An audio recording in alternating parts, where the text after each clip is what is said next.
यहाँ पे ये वाली चीज देख, अच्छा डिटेल डॉट। अच्छा।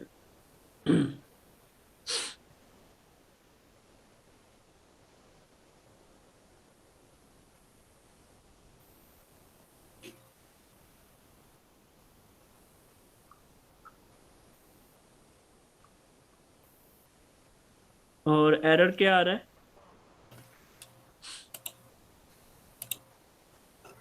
ये इसके अंदर यही लिखा है यार। इस पर राइट क्लिक करो, सबसे नीचे इंस्पेक्ट का ऑप्शन आया, उस पर क्लिक करो।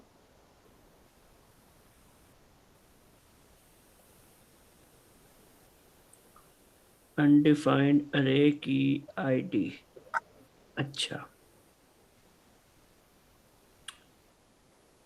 मुझे अपना टेबल दिखाओ जो डेटाबेस में बनाया आपने प्रोडक्ट्स का।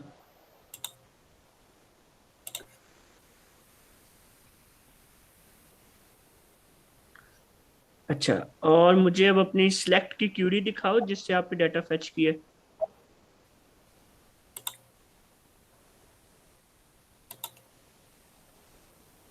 हाँ, आपने अभी सिर्फ प्रोडक्ट नेम, प्राइस और डिस्क्रिप्शन सिलेक्ट की है, आपने आईडी सिलेक्ट नहीं की हुई।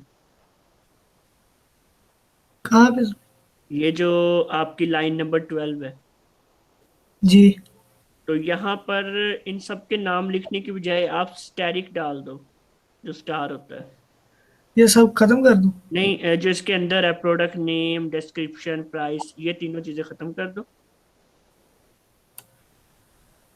नहीं नहीं, इससे पहले, फ्रॉम से पहले तक। हाँ जी, यहाँ तक। इसकी जगह स्टैरिक लगा दो। अब सेव करो, अब चलाओ।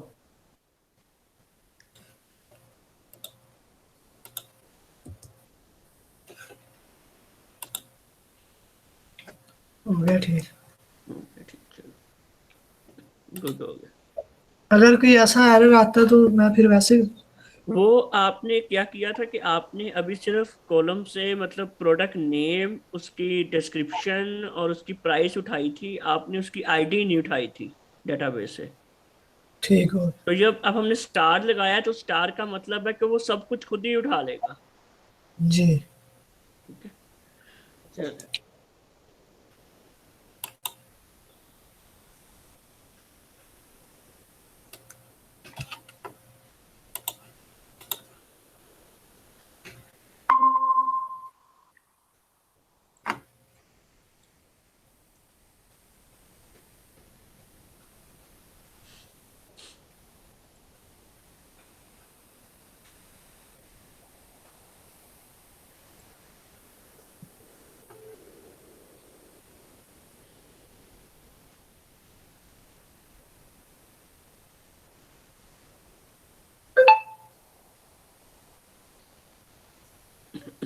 अच्छा जी, अब कल हमने मीन्स के लास्ट क्लास में हमने जो पढ़ा था वो ये था कि जी सेशंस क्या होते हैं, सेशन के बारे में थोड़ी सी मालूमात हासिल की थी। जी।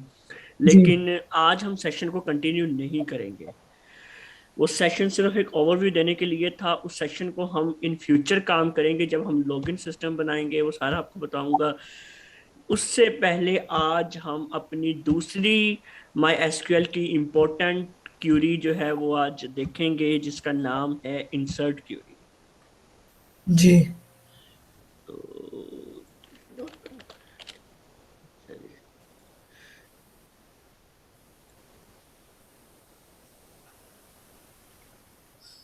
मुझे ये माई एसक्यूएल की क्यूरी है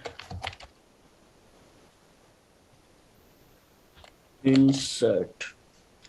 अब इंसर्ट किस लिए काम आती है और कहाँ कहाँ हम इसको इस्तेमाल करेंगे, उसके बारे में सिर्फ इतनी है कि जी जैसे हमने सिलेक्ट इस्तेमाल की थी, मोस्टली ये वही चीज है, मोस्टली उसी तरह ही मतलब इसको इस्तेमाल करेंगे। लेकिन सिलेक्ट में हम डाटा फेच कर रहे थे, जबकि इंसर्ट में हम डाटा उसके इंसर्ट करवाएंगे, पोस्ट करवाएंगे डेटाबेस के अंदर।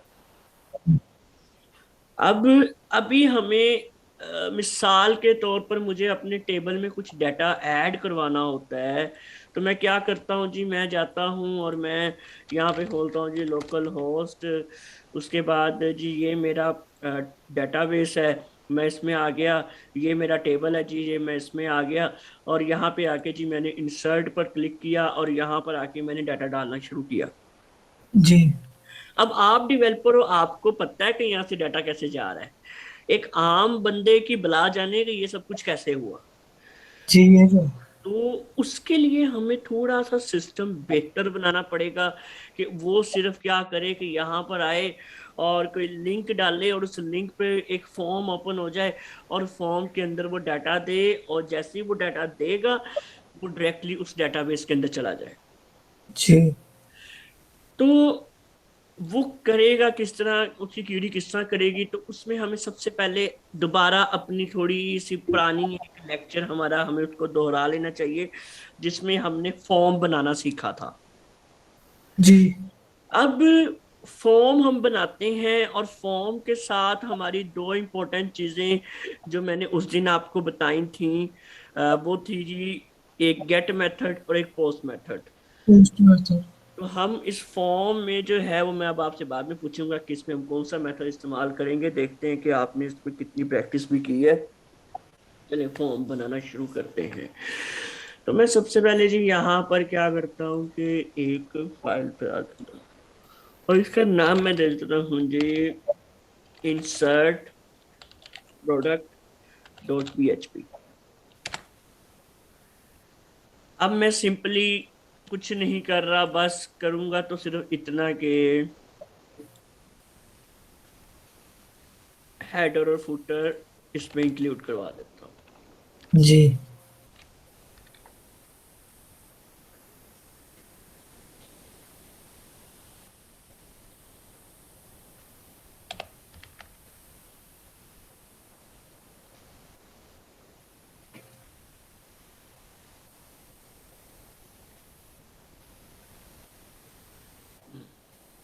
और ये हम करवा देते हैं फुटर एड।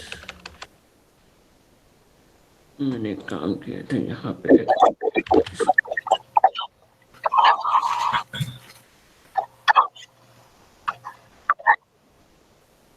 header.php footer.php, और ये लीजिए हमारा फुटर और हेडर आ गए हैं। अब हमने करना जी है कि हमने एक फॉर्म बनाना है। सबसे पहले मैं करता हूँ एक कंटेनर बना देता हूँ जी और इस क्लिप को मैं बंद कर लेता हूँ। अब फॉर्म का मुझे पता है कि जी ये फॉर्म का टैग हम ओपन करते हैं और फॉर्म का टैग क्लोज कर देते हैं। जी अब इस फॉर्म के अंदर आएगा जो भी आएगा, जितनी भी फील्ड्स आएंगी, तो हमने पहली फील्ड बनानी है इनपुट टाइप। टाइप। अब हमने देखें हमने लेना है नेम। तो जी नेम हमारा किस टाइप में आना चाहिए? Name field. हाँ, तो वो किस टाइप का होना चाहिए? हमारे पास काफी टाइप्स थी, आपको याद होना चाहिए। Input value. इनपुट वैल्यू मतलब किस टाइप की होनी चाहिए हमारे पास? आपको याद नहीं है? देखें हमारे पास जो इम्पोर्टेंट टाइप्स होती हैं वो ये होती हैं। एक होती है टेक्स्ट, एक अच्छा अच्छा, होती, इनपुट में है ये। हाँ जी, एक होती है फाइल, और एक इसमें ईमेल पासवर्ड डेटा हाँ जी ऑर्डर जी। बिल्कुल, और यहाँ पे हम टेक्स्ट इस्तेमाल करेंगे। टैक्स इस्तेमाल करेंगे जी।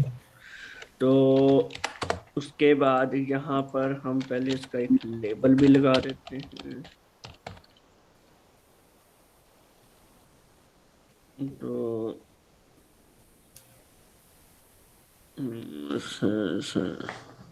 तो मैं लेबल के स्पेलिंग भी गलत लिखे हैं। अच्छा, प्रोडक्ट नेम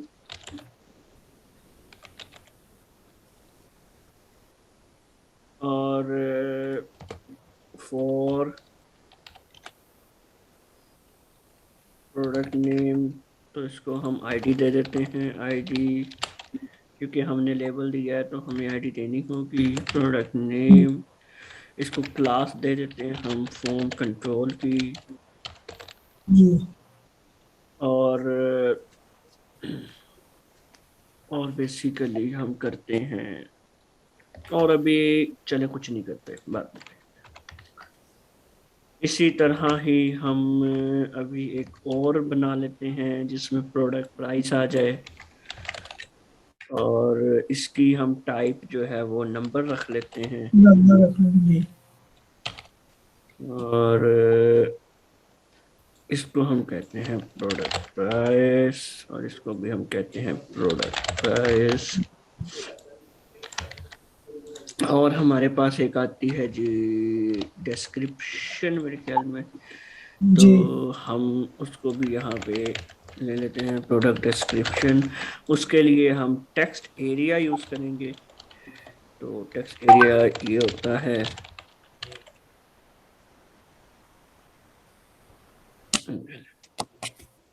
इसको भी यहाँ पे क्लास दे देते हैं, क्लास फॉर्म कंट्रोल। और इसको मैं यहाँ पर आईडी दे देता हूँ प्रोडक्ट डिस्क्रिप्शन। और इसको भी मैं यहाँ पे प्रोडक्ट डिस्क्रिप्शन कर देता हूँ। ये जी हमारे पास हो गया। जी अब ये हमारे पास काफी एक साथ साथ जुड़ेंगे, लेकिन चले अभी हम जस्ट इंटरफेस देखते हैं हमारे पास आ क्या रहा है। तो बैक के पास जाते हैं, इंसर्ट प्रोडक्ट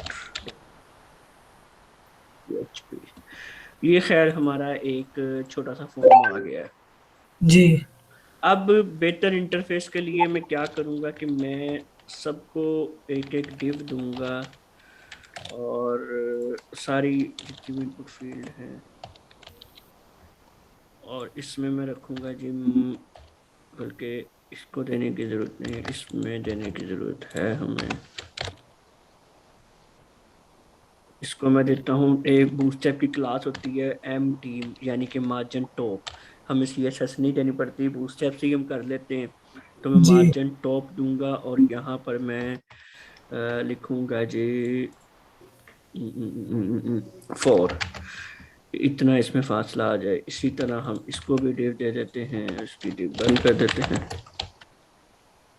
और ये हमारे पास आ गया।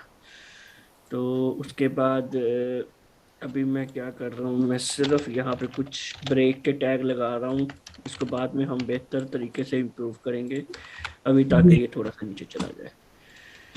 अब इसकी हम ऊपर जो है यहाँ पे फॉर्म से ऊपर मैं एक हेडिंग दे देता हूँ, इंसर्ट न्यू प्रोडक्ट। और ये हमने हेडिंग का टैग बंद कर दिया, और इसके ऊपर भी मैंने ब्रेक के टैग 2 लगा दिए, और इसके नीचे भी एक लगा दिया। तो ये जो हमारा एक फॉर्म तैयार हो गया है। जी अब यहाँ पे बल्कि एक चीज अभी हमारी जो सबसे इम्पोर्टेंट चीज मिसिंग है, बटन एक चाहिए हमें। बटन चाहिए जी। तो मैं यहाँ पर दोबारा डिव खोलता हूँ, डिव बंद कर लेता हूँ। इसके अंदर मैं बटन बना लेता हूँ, बटन। और इस बार बटन की जो टाइप होगी वो बटन नहीं होगी, बल्कि सबमिट होगी। जी जी सबमिट हाँ करवाना। जी। और इसकी जो क्लास होगी वो हम रख लेते हैं BTN प्राइमरी। और इसको हम देते हैं सबमिट, या कह देते हैं इंसर्ट प्रोडक्ट। और ये बटन का टैग बंद कर दिया।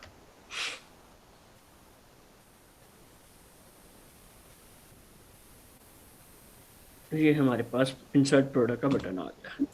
जी अब हमने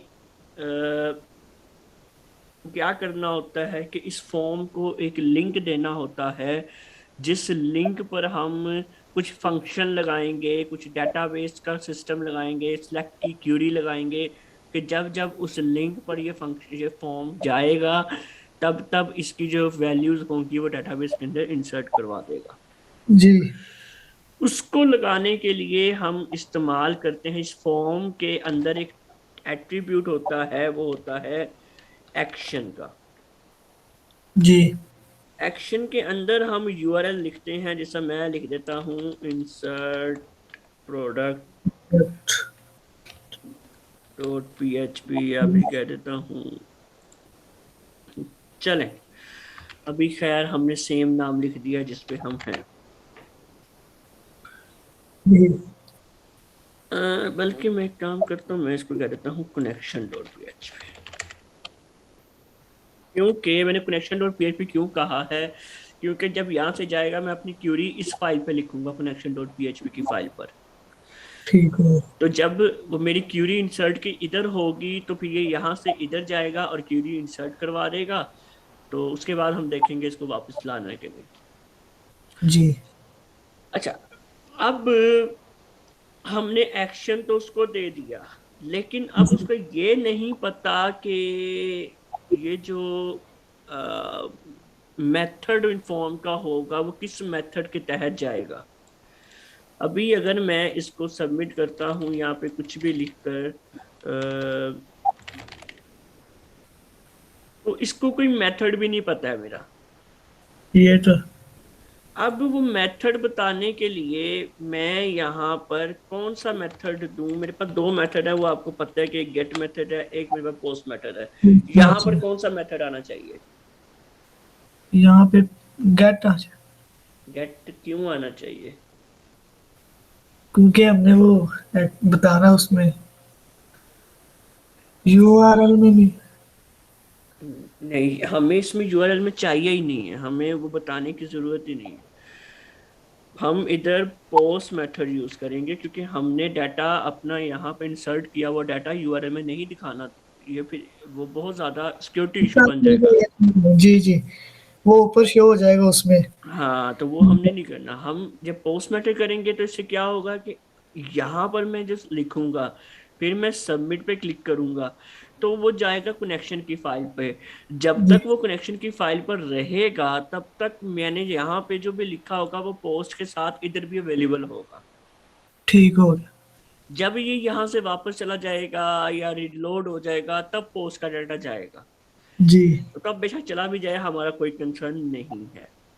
जी अब हमने इसको ये भी बता दिया कि कौन सी फाइल पे जाना है, हमने इसको ये भी बता दिया कि जी मेथड कौन सा है। अब बारी आती है हमारी मेन क्यूरी की, इंसर्ट की क्यूरी की। जी तो वही तरीकेकार हम उस दिन की तरह सबसे पहले क्या करते हैं कि यहाँ गूगल पे जाएंगे, insert query my SQL PHP. अब यहाँ पे हमारे पास पहला ही लिंक आ जाएगा W3 स्कूल का। जी अब यहाँ पे हमारे पास सबसे पहले ही ये चीज आ जाएगी, हमने सिंपली इसको कॉपी कर लेना है। और यहाँ पर हम क्या करेंगे कि आएंगे और ये मैं अपनी कनेक्शन की फाइल पे हूँ और मैं यहाँ पर दे देता हूँ कमेंट एक, और मैं कहता हूँ जी इंसर्टिंग प्रोडक्ट। अभी मैंने यहाँ पर एज इट इज जो मेरे पास डाटा आया था वो मैंने लिख दिया, जो जी मैंने कॉपी किया। अब हम इसको क्यूरी को थोड़ा समझने की करते हैं कोशिश। अब आपने कुछ चीजों पे फोकस करना है। हमने सिलेक्ट की क्यूरी जब लिखी थी, तो जैसा ये सिलेक्ट की क्यूरी हमने लिखी है, हमने सबसे जी पहले लिया एक वेरिएबल। ठीक हो। हमने यहाँ पर भी एक वेरिएबल ले लेना है, जिस तरह चलें एसक्यूएल ही ले लेते हैं इस बार वेरिएबल। अब हमने ये दो डबल कोट लगा दिए। जी यहाँ पर हमने लिखा था सिलेक्ट फ्रॉम ये जी पर अब हमने सिलेक्ट नहीं करवाना, बल्कि सिलेक्ट की जगह लिख देना है इंसर्ट। जी अब हम यहाँ पर फ्रॉम मतलब वहां से ले आओ, लेकिन अब हमने उसको बताना है उसमें कर दो ये। तो जब जी हमने उसमें की बात करनी है तो हम फ्रॉम की जगह इस्तेमाल करेंगे इनटू। किंतु अब आप पूछेंगे जी स्टैटिक, स्टैटिक को सिर्फ सिलेक्ट तक हम यहाँ पे इस्तेमाल कर रहे हैं, आगे इंसर्ट की क्यूरी में हम इस्तेमाल नहीं कर रहे अभी। जी ठीक है। अब इनटू, हमने ये तो बता दिया इंसर्ट इनटू, लेकिन किस में? तो अब हमारे पास एक से ज्यादा टेबल हो जो होंगे, तो उसको तो नहीं पता कि किस टेबल में डाटा इंसर्ट करना है, टेबल का नाम लिखिए। तो हम यहाँ पर टेबल का नाम लिख देते हैं। जी इतनी बात समझ आ गई आपको? जी अच्छा जी। अब हमने उसको बताना है किस किस कॉलम में हमने डाटा इंसर्ट करवाना है। जी और कॉलम कौन से हैं हमारे पास? अगर मैं अपने टेबल्स को देखूं, मैं अपने ये प्रोडक्ट्स में अगर जो जाऊं, तो ये मेरा टेबल है और मैं इसके स्ट्रक्चर को क्लिक करूं, तो एक कॉलम मेरा प्रोडक्ट नेम है, एक कॉलम मेरा प्राइस है, एक कॉलम मेरा डिस्क्रिप्शन है। डिस्क्रिप्शन है जी। तो अब मैं क्या करूंगा कि मैं अपने कॉलम्स बताऊंगा उसको, और मैं यहाँ पर जाके लिखता हूँ जी कॉलम का नाम। तो ये जी एक मेरा है कॉलम का नाम प्रोडक्ट नेम। अब मैंने एक से ज्यादा लिखने हैं, मैं बीच में कोमा डालूंगा, और फिर मेरी है जी प्राइस, प्राइस आ जाएगी। फिर फिर है जी डिस्क्रिप्शन। डिस्क्रिप्शन। जी ब्रैकेट हमने कर ली बंद। अब हमने उसको बताना है कि वैल्यूज कौन सी इसमें इंसर्ट करवानी है। जी वैल्यूज जो खास तौर पर होनी तो वही चाहिए जो फॉर्म से आ रही हैं, लेकिन अभी हम पहले थोड़ी स्टैटिक वैल्यूज देकर इसको टेस्ट करेंगे। ठीक अब है। एक चीज आपने बड़ी ध्यान रखनी है, वो चीज ये ध्यान रखनी है कि, एक मिनट मैं इसको यहाँ पे ये लगा दूं। अच्छा, वो चीज अब आपने ये ध्यान रखनी, वैल्यूज हमने लिखा और हमने ब्रैकेट लगा ली। जी अब अगर आपने प्रोडक्ट नेम पहले नंबर पे लिखा है ना, तो इधर भी फिर आपने पहले नंबर पे उसका नाम देना है। जी जैसा मैं कहता हूँ my D B product one. उसके बाद कीमत मतलब प्राइस मैंने दूसरे नंबर पे रखी थी, तो मैं यहाँ पर प्राइस दे देता हूँ। और जब हम इंटीजर की वैल्यू दे रहे हो तो हमें ये कोट लगाने की जरूरत नहीं होती। जी और उसके बाद हमारी डिस्क्रिप्शन आ रही है, तो डिस्क्रिप्शन भी हमने यहाँ पर इसी तरह दे देते हैं, माई डीबी कस्टम डिस्क्रिप्शन ब्ला ब्ला ब्ला ब्ला ब्ला। इतनी बात की आपको समझ आई? जी इसमें कोई क्वेश्चन? नहीं। ठीक है। अभी क्या हो रहा है कि यहाँ पर प्रोडक्ट्स का टेबल में ये इंसर्ट करवाएगा, इसके ये कॉलम, ये कॉलम, ये कॉलम। आईडी का कॉलम मैंने नहीं लिखा, वो खुद इंक्रीमेंट होगा। यहाँ पर मैंने अपने प्रोडक्ट का नाम बता दिया, उसकी कीमत बता दी, क्योंकि पहले मैंने नाम पूछा था फिर उसकी कीमत पूछी थी। अगर मैं चाहता तो यहाँ पर पहले प्राइस कर सकता था। जी अगर मैंने यहाँ पे पहले प्राइस लिख ली, तो फिर यहाँ पर भी पहले प्राइस लिखूंगा मैं। जी और अभी मैंने सारे जिस तरह था वो कर लिया। अब इस क्यूरी को हमने करवा देना है एग्जीक्यूट। अब वो एग्जीक्यूट का हमें पता है, जिस तरह हम बाकी क्यूरीज अपनी अब तक करवाते आ रहे थे, तकरीबन तो वही तरीकेकार है। इसमें कोई भी ऐसी वो क्या उसको कहते हैं, मेन लोकल। रॉकेट साइंस नहीं होने वाली है। तो लेकिन हमें सिर्फ क्या चाहिए होता है, हमें साथ में थोड़ा सा वैलिडेशन चाहिए होता है कि भैया पता चल जाए मेरा डाटा इंसर्ट हुआ है या नहीं। जी तो एक बार मैं इसको खत्म कर देता हूँ, चलो। तो ये वही चीज है जो मैंने आपको उस दिन भी बताई थी। और हमारे कनेक्शन का वेरिएबल का नाम है कनेक्शन, तो इन्होंने कौन लिखा है, हम कनेक्शन लिख लेते हैं। जी यहाँ पर भी मैं कनेक्शन दे देता हूँ। और एसक्यूएल का ये मेरा वेरिएबल था। यहाँ पे क्या होगा कि कनेक्शन के साथ इसने ये क्यूरी रन करवाई, और equal to equal to equal to 3 बार इक्वल टू उसने लगाया है। ये 3 बार जो मेन लॉजिक होती है, ये 3 बार चेक की जाती है। ये जब बड़े लेवल पे आप जाएंगे आपको आइडिया हो जाएगा कि 3 बार इक्वल हम क्यों इस्तेमाल करते हैं। ट्रू का मतलब है कि क्या ये क्यूरी चल गई, जी ठीक है, ठीक ठाक चल गई, तो एको करवा दिया उसने कि न्यू रिकॉर्ड जो है ना वो इंसर्ट हो क्रिएट हो गया। जी। नहीं तो अगर ये ट्रू नहीं हुई तो फिर वो एरर दे देगा। एरर दे दिया जी। अभी और कुछ नहीं मैं करवा रहा, मैंने ना, मैं तो डाटा जो है वो फॉर्म का ले रहा हूँ, बल्कि मैं डाटा स्टैटिक दे रहा हूँ। स्टैटिक अपने से। जी हाँ जी, अपने से मैंने डाटा दे दिया। तो लेकिन अब मैं क्या करता हूँ, मैं अपने ब्राउजर पे जाता हूँ, अगर मैं अपने ये इस पे ब्राउज में जाके इसको चेक करता हूँ, मेरे पास यहाँ पे कोई भी वैसा प्रोडक्ट नहीं है जिसका नाम मैंने यहाँ पर जो रखा है माई टीवी प्रोडक्ट 1। जी तो अब देखते हैं कि वो इंसर्ट होता है या नहीं। मैं चाहूं तो फॉर्म को खाली भी यहाँ से भेज सकता हूँ, बल्कि फॉर्म खाली चला गया है, और क्योंकि मैंने कोई उसमें कंडीशन नहीं लगाई थी, और ये आपने ऊपर पढ़ लिया होगा, new record created. Record created successfully. जी और अगर हम इसका डेटाबेस चेक करें, प्रोडक्ट्स में मैं जाऊं तो यहाँ पे देखेंगे प्रोडक्ट आ गया। जी तो अब मैं जितनी बार इसको वो करता जाऊंगा, रिफ्रेश करता जाऊंगा, इसको मैं दोबारा रिफ्रेश करूंगा, इसने दोबारा डाटा इंसर्ट कर दिया, तो मैं दोबारा यहाँ पे रिलोड करूँ तो सेम नाम का एक और प्रोडक्ट आ गया। जी तो इस तरह जितनी बार मैं रिलोड करूंगा ये उतनी बार चलता जा रहा है, लेकिन ऐसे हमें नहीं चाहिए। जी अब मैं एक कंडीशन लगाऊंगा। कंडीशन में ये लगाऊंगा कि मैंने आपको इस सेट की एक कंडीशन बताई थी, जी हम इस सेट लगाएंगे और इस सेट में चेक करेंगे कि क्या ये पोस्ट है या नहीं।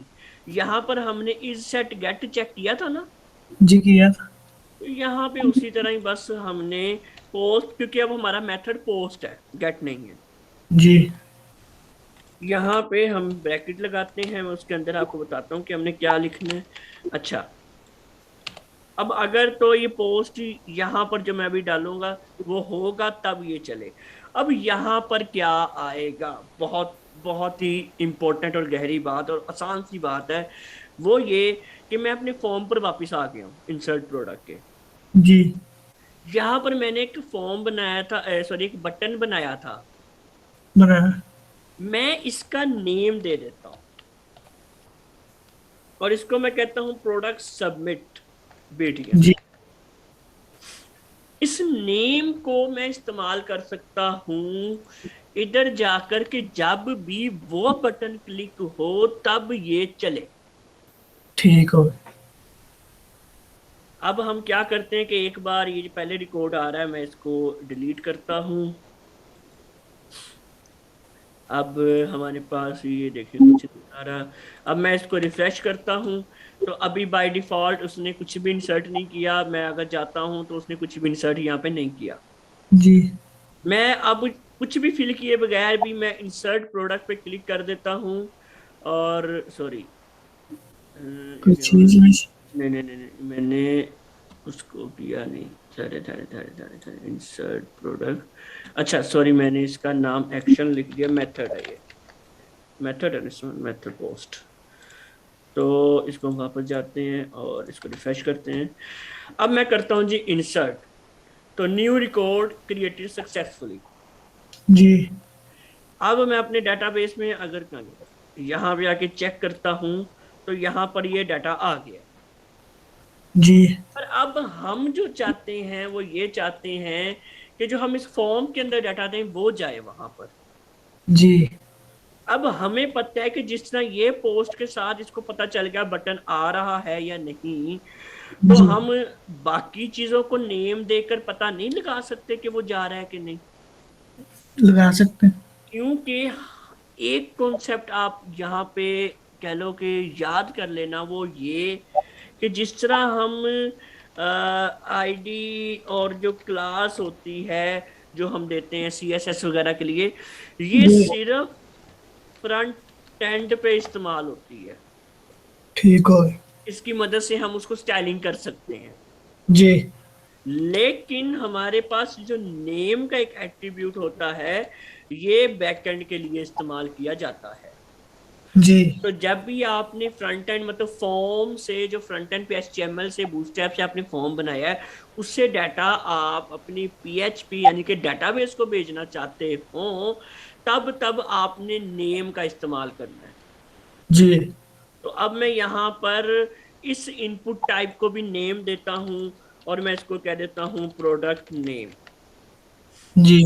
अब मैं इसको नेम देता हूँ और इसको मैं कह देता हूँ प्रोडक्ट प्राइस। प्राइस ठीक। और इस टेक्स्ट एरिया को भी मैं नेम दे देता हूँ और मैं इसको कहता हूँ प्रोडक्ट डिस्क्रिप्शन। जी अब मैंने इन तीनों को नेम दे दिया। अब इन तीनों के नेम को यहाँ हम गेट भी करेंगे। अब गेट कैसे करेंगे? यहाँ पर हम अच्छा तरीके का जो होता है, मैं आपको वो बताने लगा हूँ कि हम बना लेते हैं वेरिएबल्स। पहला जी मैं बना लेता हूँ जी प्रोडक्ट नेम। सेम भी बना सकते हो, डिफरेंट भी बना सकते हो, कोई मसला नहीं है। मतलब सेम मेरी मुराद है कि यहाँ पर जो नेम लिखा है, यहाँ पर वो लिखो या नहीं वो जरूरी नहीं है। जी यहाँ पर क्योंकि आप अपना वेरिएबल बना रहे हो। अब यहाँ पर हम ये इस तरह का कोड लिखेंगे, यानी कि हम पीछे से जो पोस्ट मेथड से हमारा नेम आ रहा है, जी अब इसके अंदर हम चेंज नहीं कर सकते। इसके अंदर हमने जो पीछे लिखा है, जो हमने ये लिखा है यही आएगा। ये बनेगा। जी तो इसी तरह मैं इसको 3 बार कॉपी करता हूँ। एक मेरे पास आ जाएगी प्रोडक्ट प्राइस, एक मेरे पास आ जाएगी प्रोडक्ट डिस्क्रिप्शन।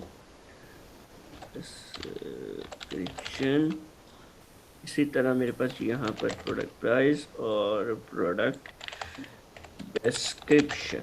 चलो, अब मेरे पास पोस्ट मेथड में ये डाटा आ गया है।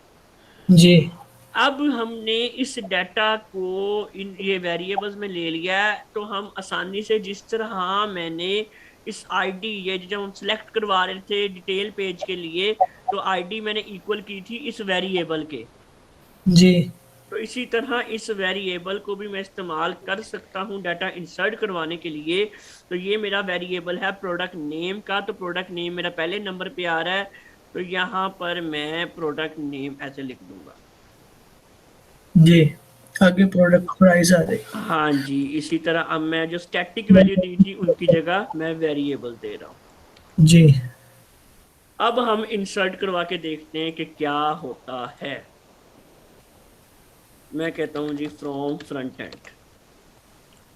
अब ये वाला लिखा हुआ वहां पे आ जाएगा टेबल पे। हाँ जी, आना तो चाहिए। देखते हैं फ्रॉम फ्रंट एंड डिस्क्रिप्शन। अच्छा जी। हम्म,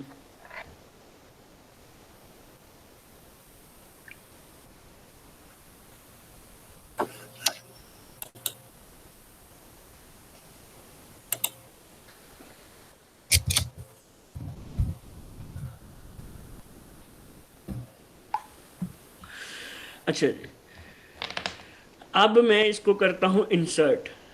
अच्छा, अब इसने दिया है एक मुझे error.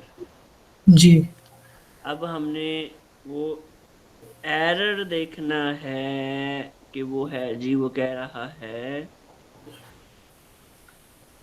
Near from front end 300।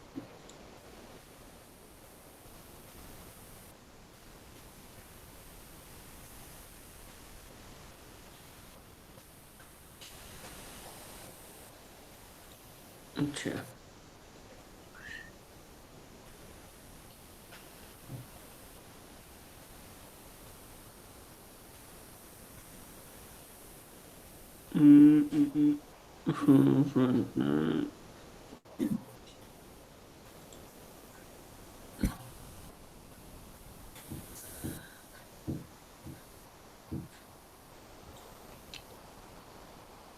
इसको अगर हम सिंगल कोट में ले लें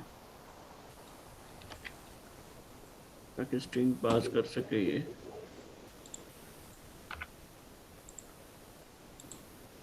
हम